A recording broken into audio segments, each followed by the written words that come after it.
Assalamualaikum warahmatullahi wabarakatuh. Kali ini kita akan melanjutkan pembahasan tentang alkohol dan ether. Reagensi lain yang digunakan untuk mengubah alkohol menjadi alkyl halida. Ada dua yang kita gunakan.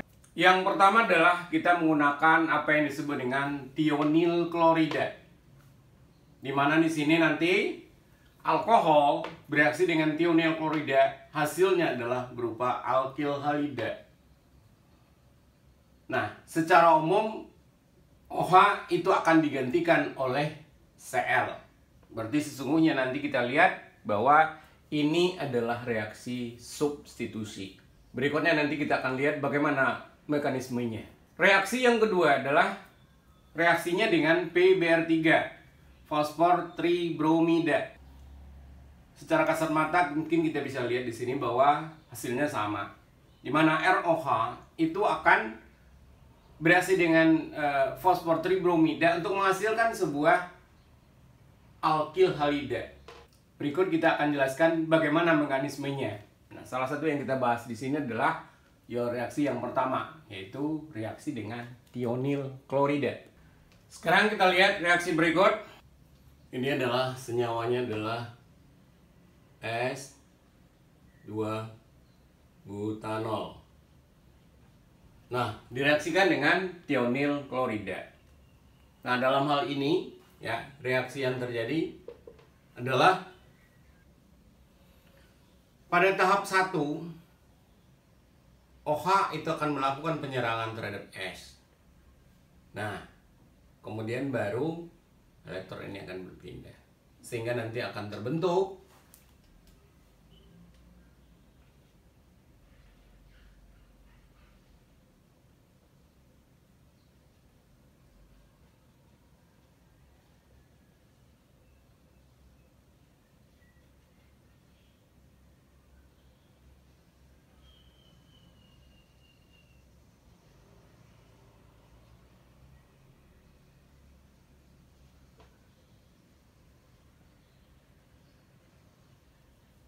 kemudian kalau kita hitung muatan formalnya, maka O akan bermuatan positif. Nah, dari sini baru terjadinya pergeseran elektron ini kembali.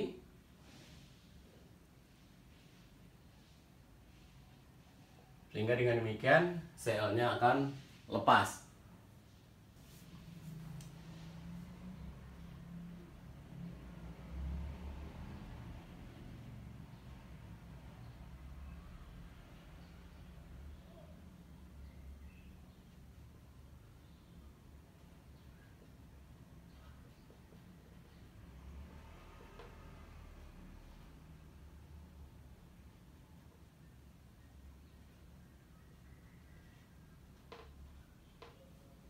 Kemudian baru elektron ini akan diikat oleh basa.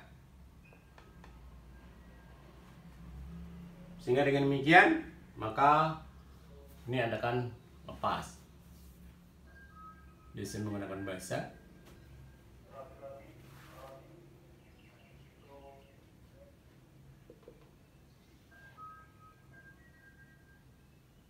Sehingga yang terbentuk itu adalah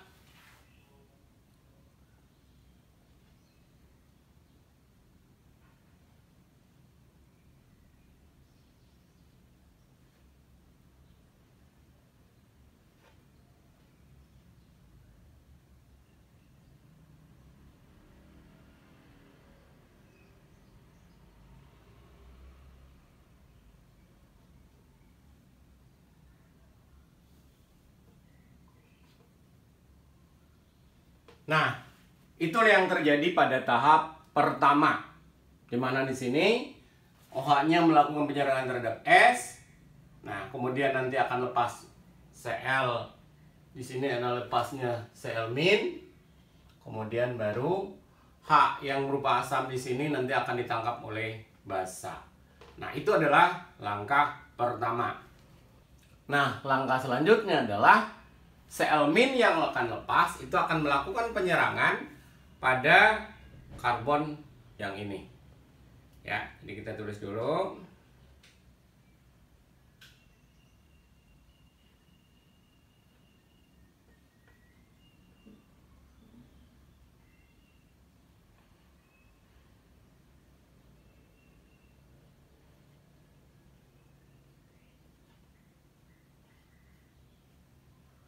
melakukan penyerangan dari sisi yang berbeda.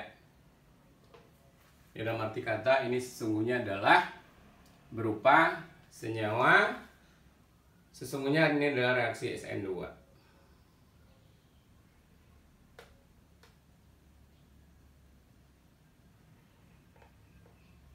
Akan berpindah sehingga nanti Cl-nya nanti akan kembali lepas. Sehingga kita akan dapatkan hasilnya adalah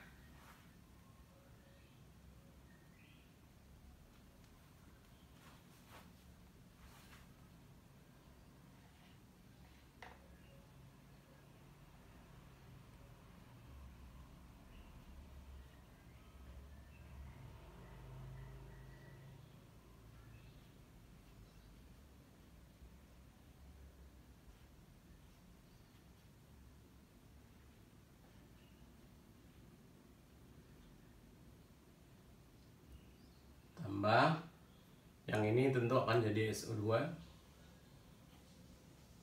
ya.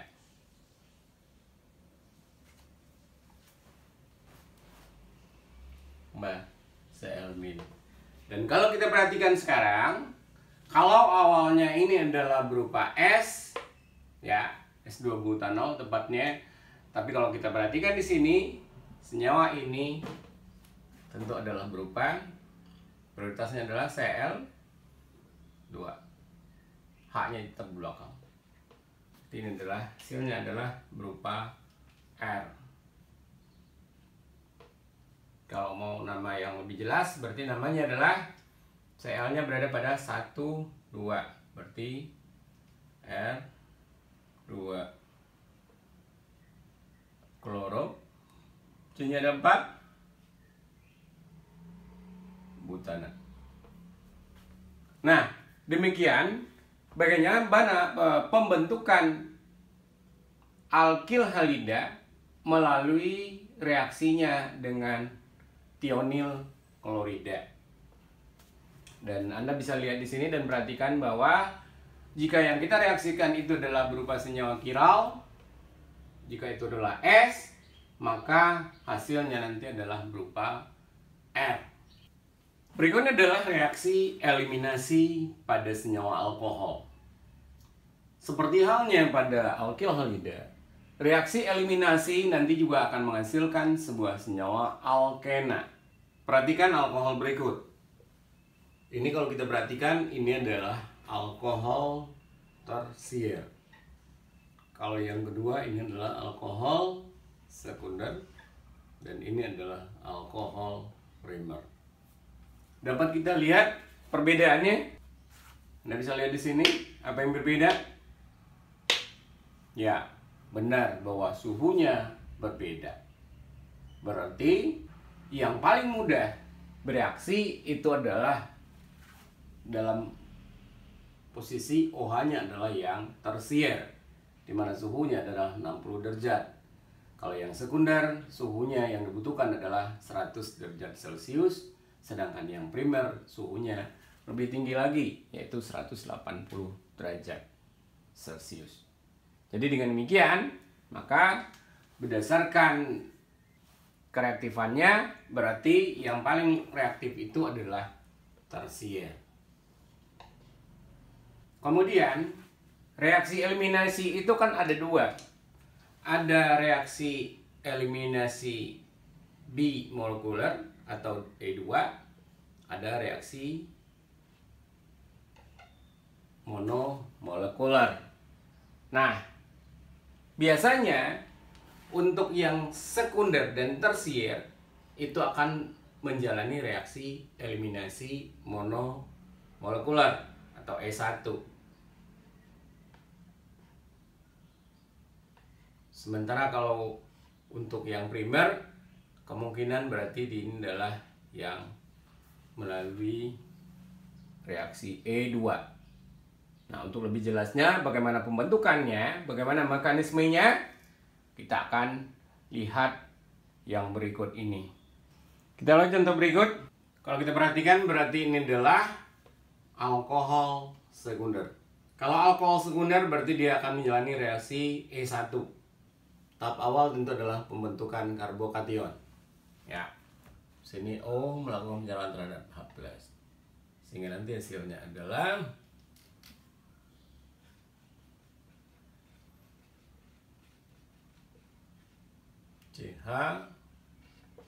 CH2OH3. Nah, ini bermuatan positif. Baru kemudian pembentukan karbokationnya OH. OH2-nya nanti akan lepas. Panahnya ke sini. Sehingga kita akan dapatkan hasilnya adalah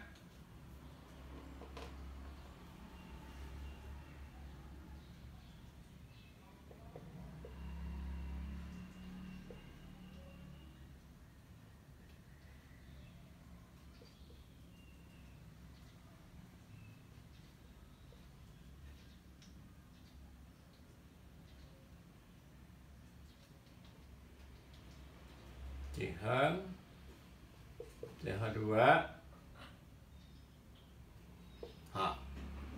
Nah, ini adalah karbokationnya. Ya. Jadi dari sini terbentuk karbokation. Dan karbokation ini adalah karbokation sekunder. Itu langkah pertama. Nah, diikuti dengan langkah yang berikutnya atau langkah yang kedua, yaitu lepasnya H. Nah, lepasnya H itu adalah H yang ada di samping karbokation. Kalau kita lihat di sini, berarti akan ada dua,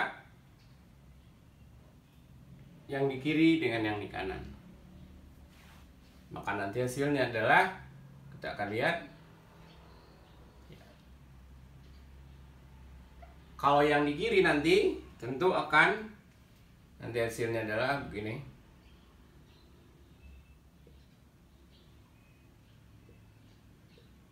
Ya, sehingga nanti hasilnya nanti adalah untuk yang di kiri berarti CH3, CH2. Nah, CH ikatan tangkap, CH, CH3. Sementara kalau untuk yang di kanan, hasilnya nanti adalah, nah, H yang akan lepas, tentu akan menghasilkan senyawa T, CH3, CH2, CH2. Sini ya, kita tangkap CH2. Nah, dapat kita lihat di sini bahwa ini akan menghasilkan dua senyawa yang berbeda. Dua senyawa yang berbeda, kalau kita lihat ini adalah, kalau kita namai 1, 2, berarti ini adalah 2 pentena. Sementara kalau yang ini 1 pentena. Nah, kalau ada dua kemungkinan seperti ini, manakah yang lebih dominan dibandingkan dengan yang lain? Ternyata berdasarkan fakta bahwa yang lebih banyak itu adalah 2 pentena. Hasilnya adalah sini 80%, ini 55%. Nah, kok hasilnya tidak 100%? Nah, berarti ada hal yang lain yang terjadi. Kemudian, kalau kita lihat alasannya apa? Nah, seperti yang sebelumnya kita sudah sampaikan, sudah kita pelajari bahwa alkena yang lebih stabil itu adalah apabila alkena itu memiliki lebih, atau alkena yang lebih tersubstitusi. Perhatikan di sini pada kata tangkapnya. Ada berapa alkilnya? Kalau untuk yang di kiri, alkilnya ada berapa ini? Di kiri 1 ditandai begini R kan, 2 saya tandain lagi R, berarti ada 2 buah alkil. Sementara kalau yang kiri R nya ini, kanannya ada enggak? Tidak. Makanya yang lebih stabil itu adalah 2 pentena. Nah, demikian caranya atau mekanisme dari reaksi E2, khususnya pada dalam hal ini adalah alkohol sekunder. Penataan ulang. Reaksi sebelumnya melalui mekanisme E1 itu adalah melalui pembentukan karbokation. Maka kalau ada pembentukan karbokation, maka dimungkinkan terjadinya penataan ulang. Kita perhatikan yang berikut. Ini adalah alkohol sekunder.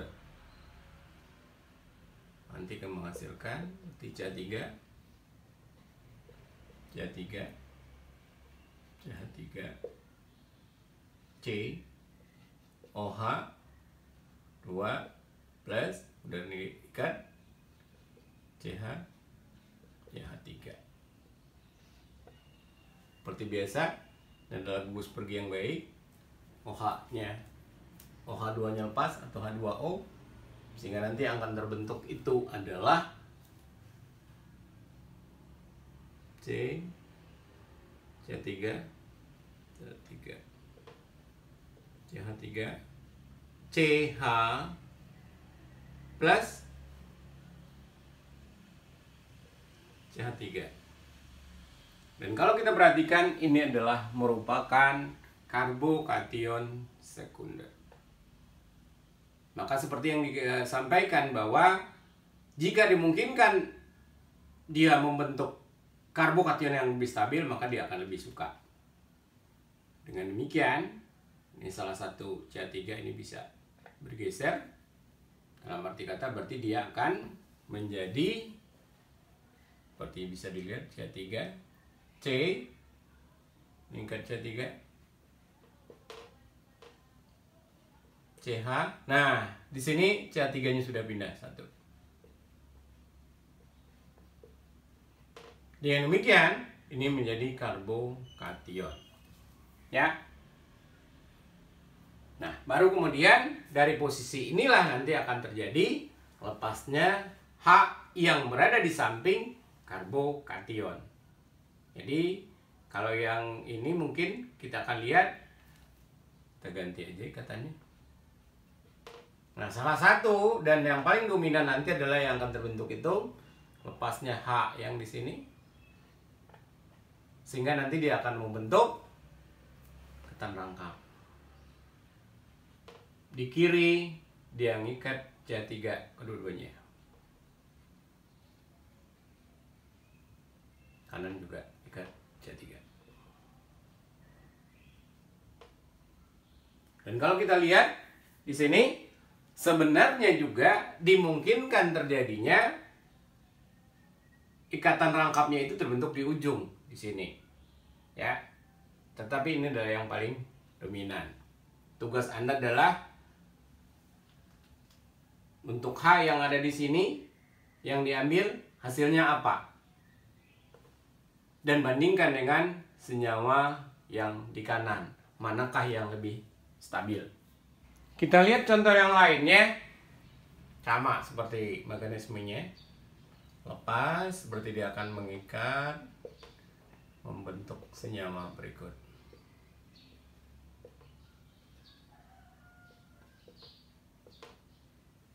Ya, berarti bentuk CH2, OH 2 plus atau bentuk air. Ya. Nah, baru kemudian dari sini H2O-nya nanti akan lepas, sehingga nanti yang akan terbentuk itu adalah, ini tinggal kita salin.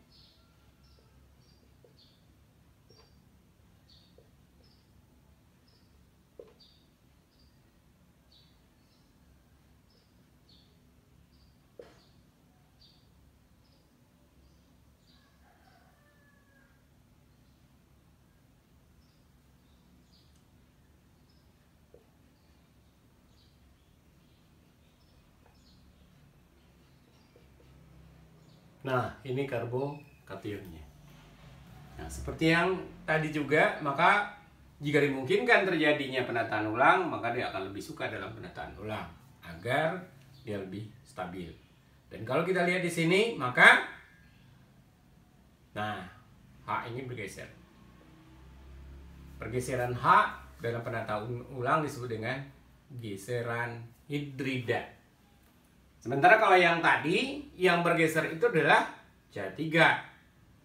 Nah, disebut apakah kalau yang bergeser itu adalah CH3? Sebagai tugas. Kita lanjutkan, seperti nulisnya. CH3, C.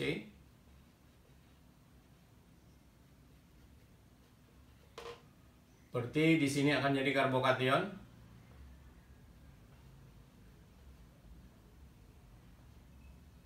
Ini akan jadi CH2 tambah H-nya satu lagi, berarti sudah menjadi CH3. Nah, baru seperti biasa ya, H plusnya akan lepas. Sehingga yang terbentuk itu adalah, udah jelas bahwa di kiri dia mengikat CH3 dua-duanya, di kanan dia juga mengikat CH3.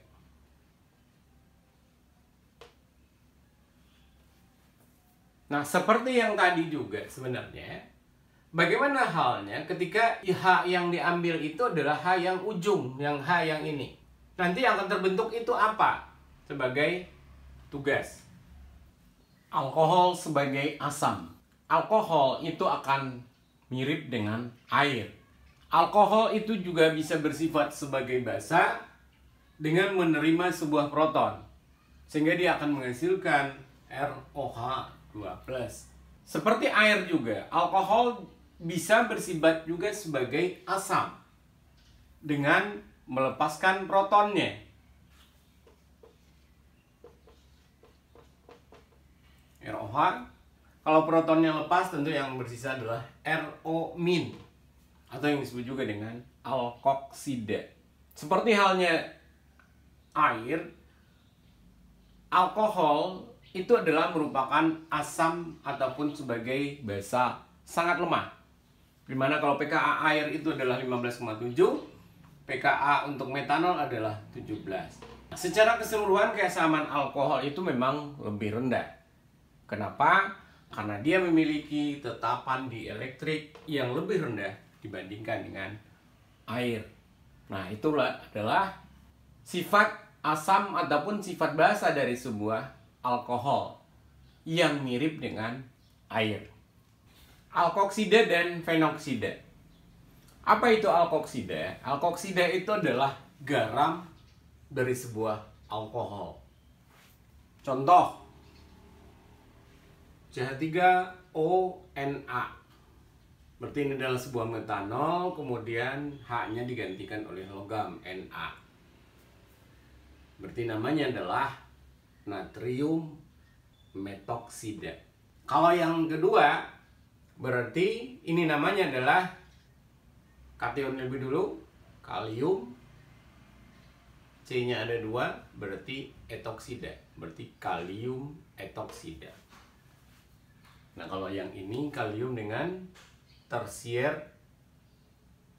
butanol, H-nya digantikan oleh K. Berarti namanya adalah kalium tersier butoksida. Alkoksida itu adalah merupakan basa kuat. Malah kalau dibandingkan dengan hidroksida, maka alkoksida itu akan lebih kuat dibandingkan dengan hidroksida.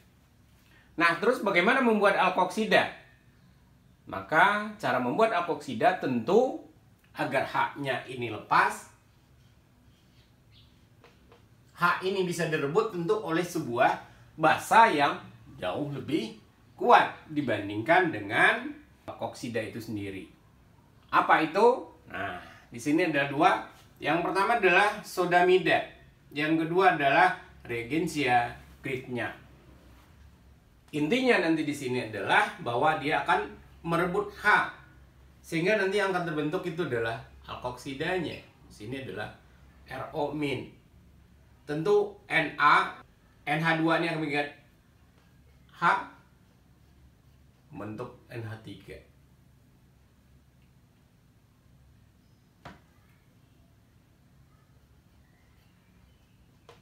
Kalau nanti kita gabung RO Na+. Atau Yang kedua, kalau kita perhatikan, berarti bentuk RO min. Kemudian nanti juga MgX. MgX-nya tentu adalah MgX plus ditambah dengan RH.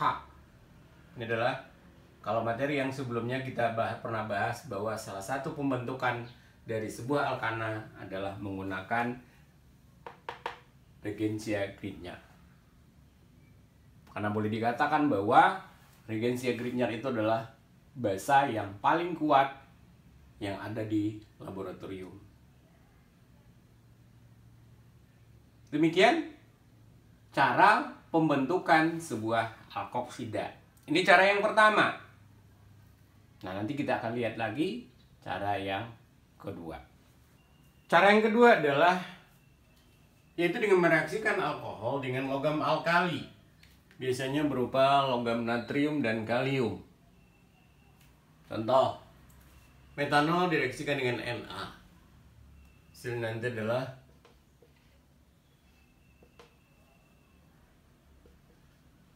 natrium metoksida. Tentu ditambah dengan 2. Kalau yang kedua, etanol ditambah dengan kalium berarti membentuk kalium etoksida.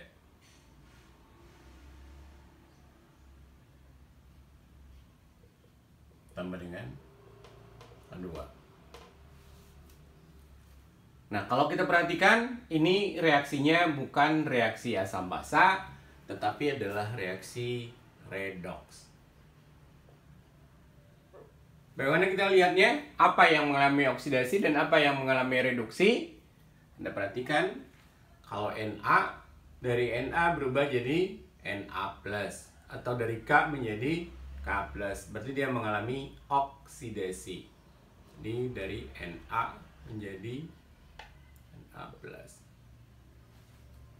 Ini adalah oksidasi. Sementara kalau kita perhatikan di sini dari H berubah menjadi H2. Artinya kalau dilihat di sini berarti H-nya sudah dalam bentuk unsur. Ya, berarti ya hidrogennya mengalami reaksi reduksi. Konsep lain yang kita gunakan yaitu bila bertambah H atau berkurang O. Nah, itu oksidasi. Kalau H-nya berkurang itu adalah reduksi. Dalam hal ini berarti H-nya berkurang, berarti CH3OH itu mengalami reduksi.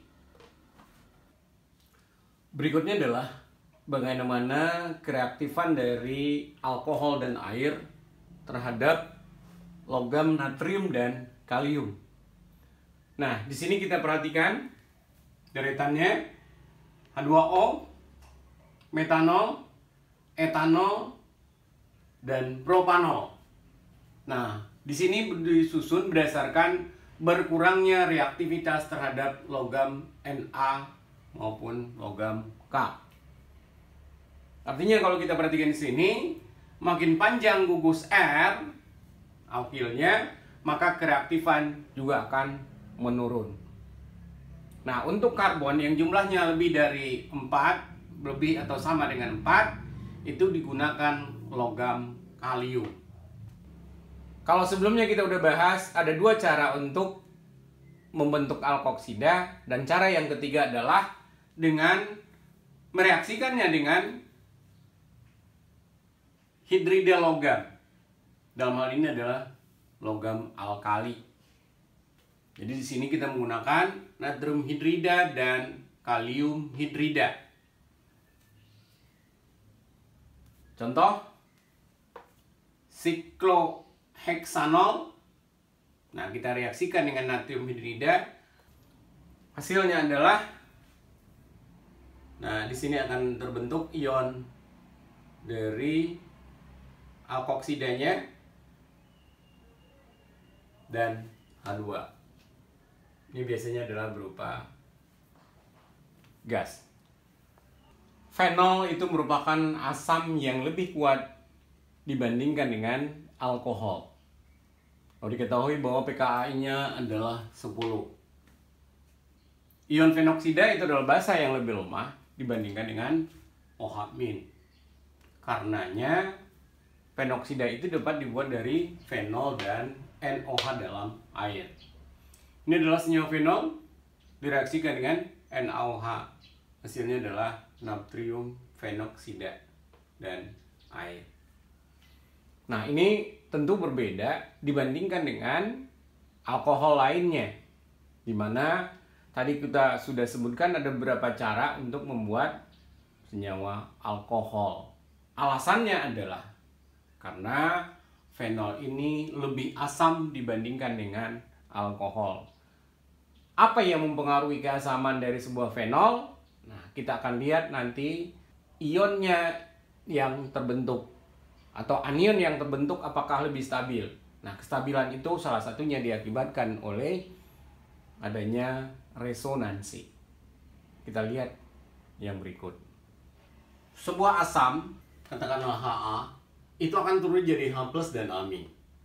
Nah, jika aminnya ini stabil atau relatif stabil terhadap Ha, maka keasamannya akan meningkat.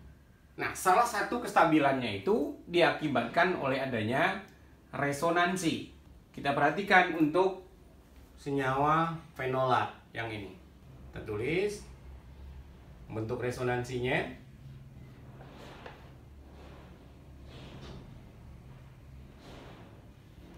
Jadi kalau kita perhatikan di sini, elektron ini bisa pindah, ini juga bisa pindah. Sehingga kita dapatkan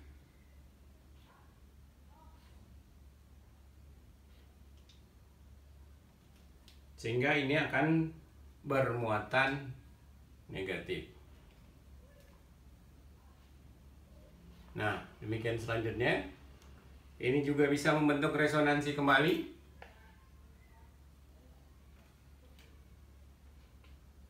Ya. Nah, ini akan pindah lagi. Demikian seterusnya. Sehingga kita akan bisa lihat bahwa muatan negatifnya itu akan lebih distabilkan karena adanya resonansi.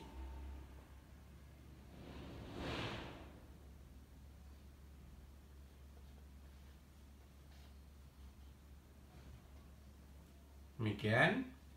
Ini juga sama. Lakukan pindah. Nah, sehingga nanti akan membentuk. Kita bikin di sini aja.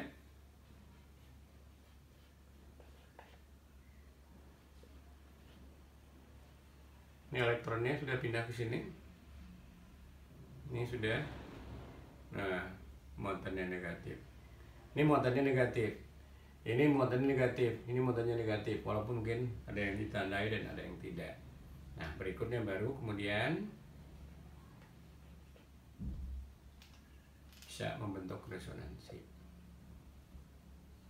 Oh ya, ini ada tanda yang salah. Ini bukan keseimbangan tetapi adalah resonansi. Kita rubah. Bentuknya adalah resonansi. Ya. Ini juga bentuknya adalah resonansi. Sehingga nanti akan membentuk muatannya. Ini juga akan muatan negatif. Ini juga akan bermuatan negatif. Sehingga dengan demikian kita akan lihat bahwa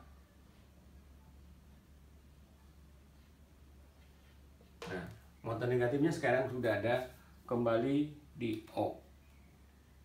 Jadi kalau kita perhatikan anionnya ini akan distabilkan oleh adanya resonansi.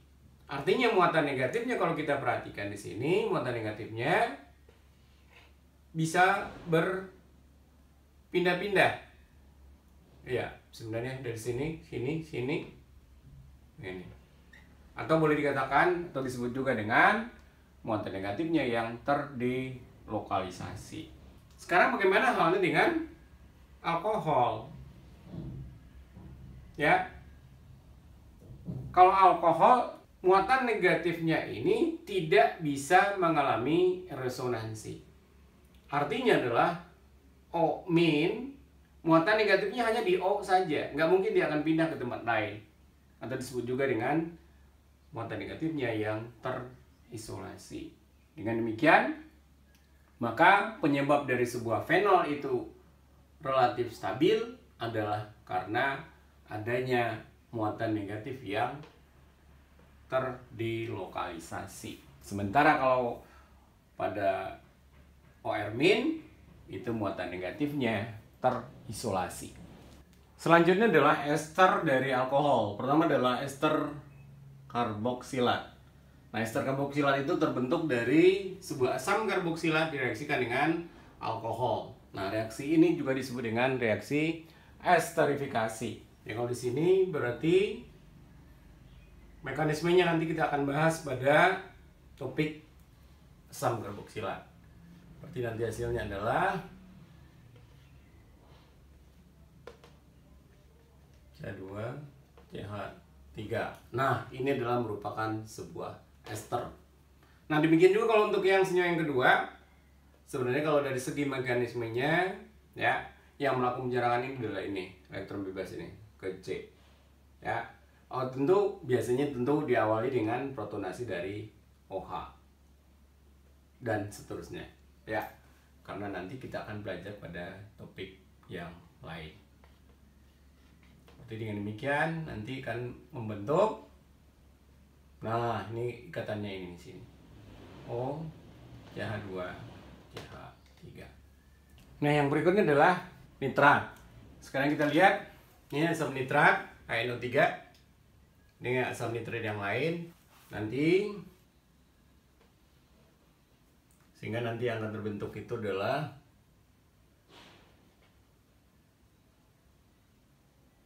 H2O,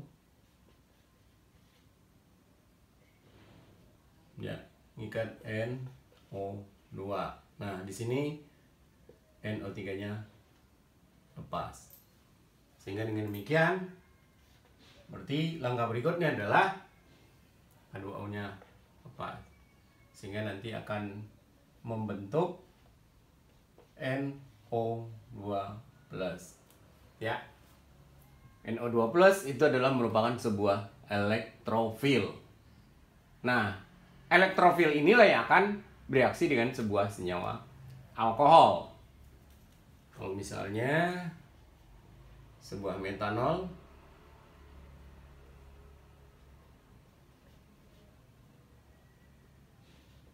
nah, apa yang terjadi? Terbebas. Nah, ini digunakan untuk berkaitan dengan N. Sehingga dia akan membentuk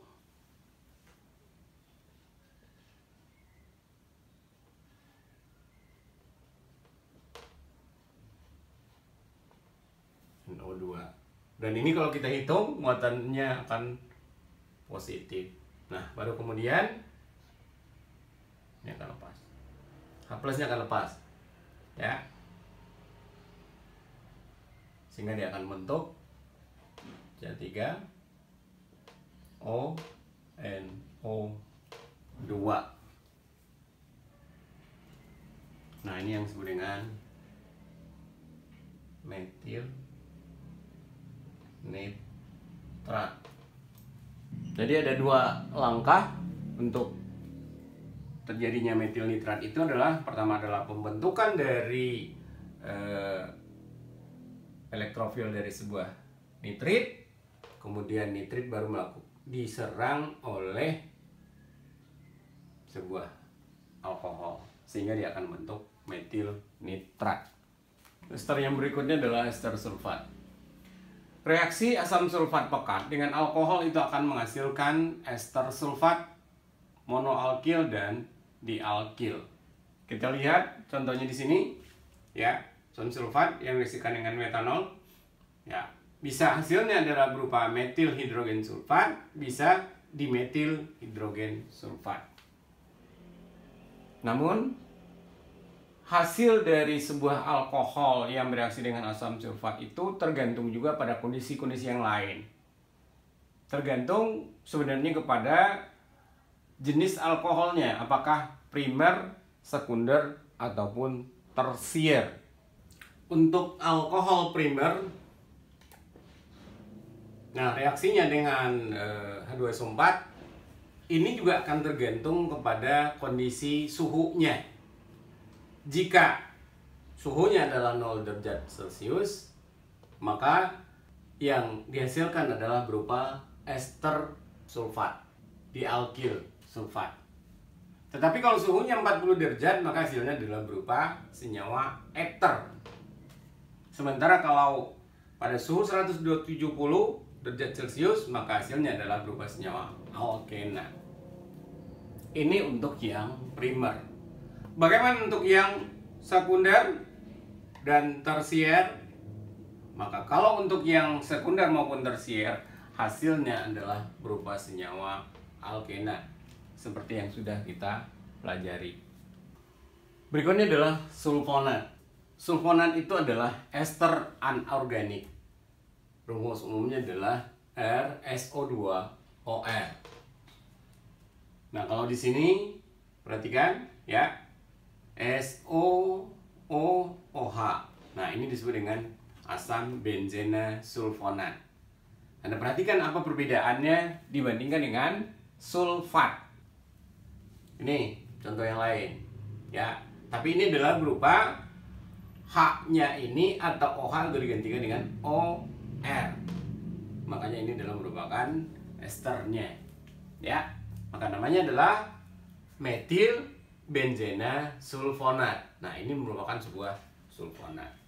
Nah, yang perlu diperhatikan di sini bahwa hanya dipusatkan pada kelompok sulfonat, yaitu yang disebut dengan p-toluen sulfonat atau yang lazim disebut dengan tosilat. Singkatannya adalah ROTS. Nah, tosilat itu dibuat dari alkohol dan p-toluen sulfonil klorida. Jadi kalau dilihat di sini, ini ROH, ini Cl. Nah, Cl ini akan digantikan oleh RO ini, sehingga nanti akan membentuk RO, katanya dengan S. Nah, ini yang lain tinggal ditulis.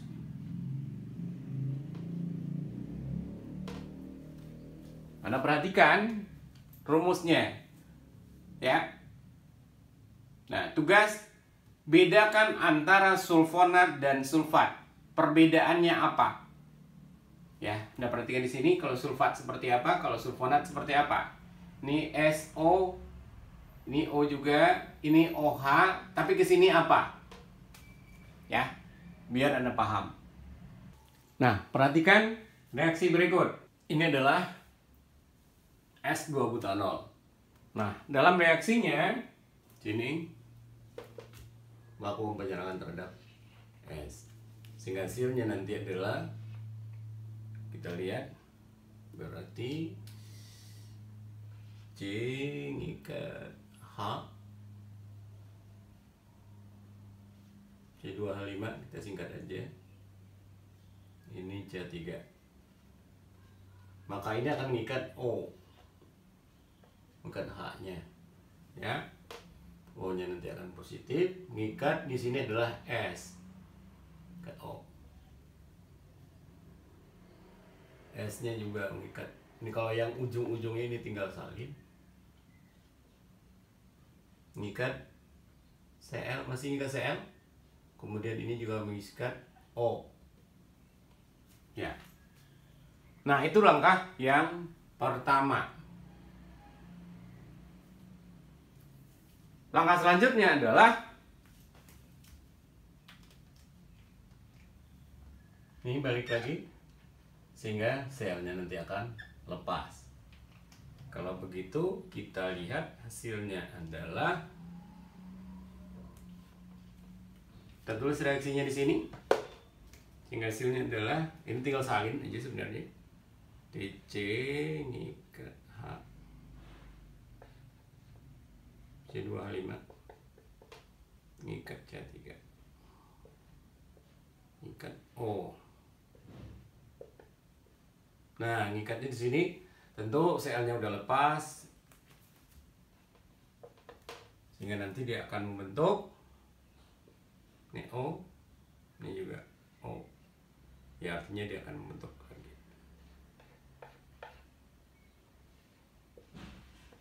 CH3. Perhatikan, ini adalah Cl, maaf ini salah, mestinya adalah CH3.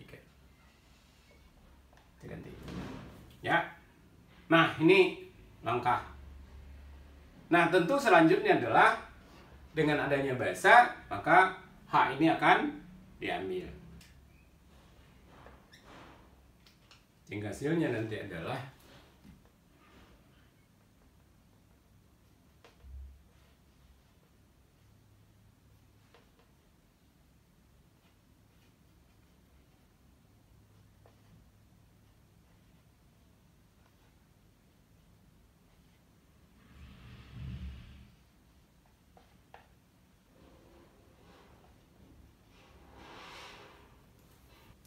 berarti kalau kita perhatikan, kalau awalnya ini adalah S 2 butanol, ini tetap dalam bentuk S karena dia tidak berubah. Ya. Karena kalau kita lihat sini 1, ini adalah 2, hanya juga di belakang berarti tetap S. Berarti namanya adalah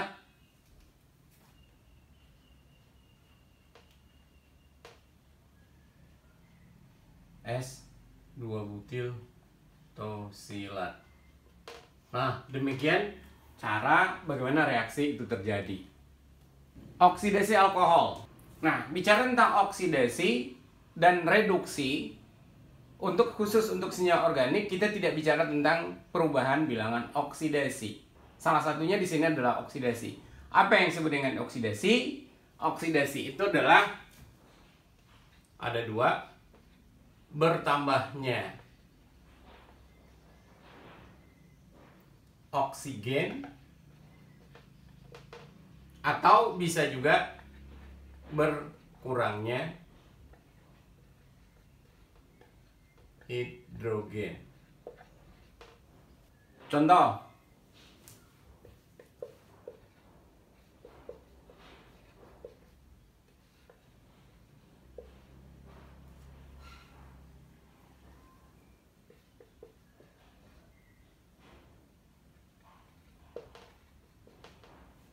nah, kalau kita perhatikan di sini, etanol menjadi asam karboksilat. Ya, ini adalah zat pengoksidasinya. Nah, kalau kita perhatikan, apa yang berubah? H-nya sama atau berbeda? Ternyata sama. Kemudian O-nya bagaimana? Nah, O-nya bertambah. Berarti ini adalah reaksi oksidasi. Contoh yang lain.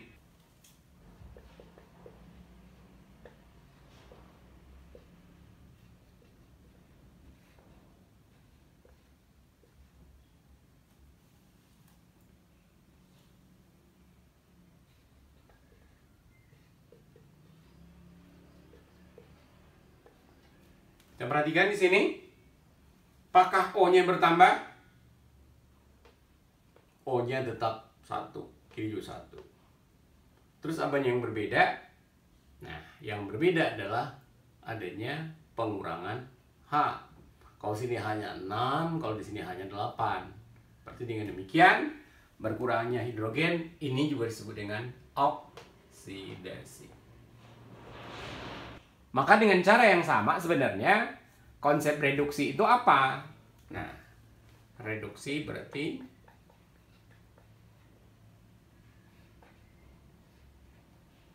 bertambahnya H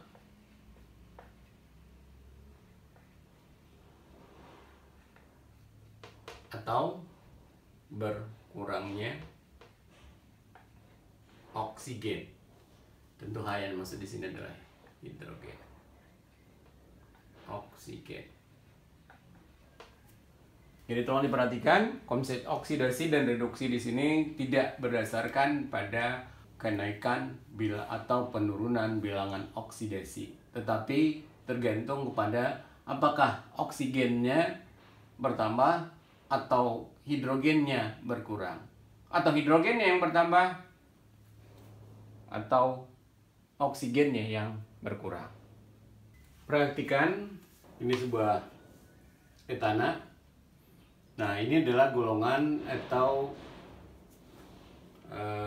tingkat oksidasi dari karbonnya.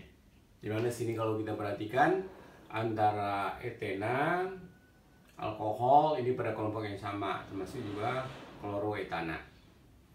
Kemudian, nah ini dia akan makin kanan makin meningkat, alkuna, kemudian aldehid, kemudian dikloroetana itu juga termasuk pada golongan yang sama. Kemudian kalau yang lebih tinggi lagi, tingkat oksidasinya adalah pada asam karboksilat, dan yang paling tinggi adalah pada CO2. Alkohol secara umum itu dapat dioksidasi menjadi keton, aldehid ataupun asam karboksilat. Nah, yang pertama adalah alkohol primer. Alkohol primer itu bisa dioksidasi menghasilkan aldehid dan bisa juga dioksidasi menghasilkan asam karboksilat. Sementara kalau untuk yang alkohol sekunder, maka nanti hasilnya adalah berupa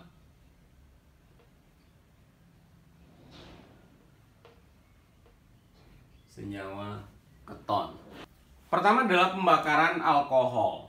Nah, seperti biasa bahwa senyawa alkohol itu dibakar menggunakan oksigen, hasilnya adalah berupa CO2 dan H2O ditambah dengan energi. Sedangkan yang kedua adalah oksidasi biologis etanol. Nah, etanol di sini kemudian adanya enzim alkohol dehidrogenase, dia akan membentuk aldehid di sini, metanal. Nah, metanal ini akan dioksidasi menjadi ion asetat. Nah, ion asetat ini akan direaksikan dengan H2SCoA. Nah, ini dia akan menghasilkan asetil koenzim A.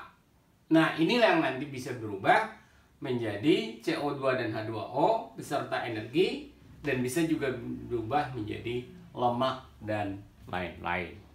Kemudian oksidasi alkohol di laboratorium secara umum bahwa alkohol primer itu akan menghasilkan asam karboksilat. Sementara kalau alkohol sekunder itu akan menghasilkan keton. Ini beberapa zat yang digunakan untuk pengoksidasi. Di antaranya adalah, pertama adalah KMNO4 dalam suasana basah. Kemudian yang kedua adalah asam nitrat pekat dan panas. Kemudian asam kromat. Di sini adalah dibuat dengan in situ dari kromat ataupun dikromat dengan H2SO4 dalam air. CrO3 yang dikomplekskan dengan piridin atau piridin dengan HCl. Nah, inilah zat-zat yang sering digunakan sebagai pengoksidasi. Tugas Anda adalah carilah zat-zat pengoksidasi lain selain dari yang disebutkan 4 ini. Demikianlah yang bisa disampaikan untuk bahasan alkohol bagian yang kedua. Mudah-mudahan bisa dipahami. Kita tutup dengan baca hamdalah. Alhamdulillahirabbil alamin. Assalamualaikum warahmatullahi wabarakatuh.